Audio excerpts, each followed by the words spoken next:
Hi friends అందరికి good morning. మాడిపోయిందండి. నువ్వే తెచ్చినావా? నీకు తెలియదా? ఇటు రెండు అతుక్కొని ఉన్నాయి మన ఇల్లే. అట్లా ఉంటేనే మంచిగా ఉడికినట్టు.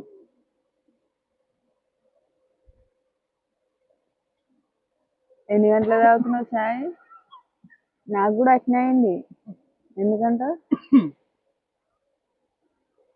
నన్ను తిట్టినావు అందుకే. నన్ను ఎప్పుడు ఇచ్చాను మంచిగా?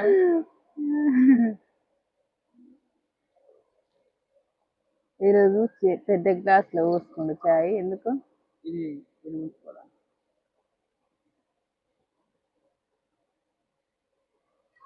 నేను కూడా చాయ్ అయితే తాగుతున్నా. హాయ్ ఫ్రెండ్స్ అందరికీ గుడ్ మార్నింగ్. అందరైతే చాయ్ తాగిరా? మేమైతే ఇప్పుడు తాగుతున్నాం. ఇదైతే నాది. నేను కూడా బ్రెడ్ తిన్నా ఆల్రెడీ. ఓకేనా మరి?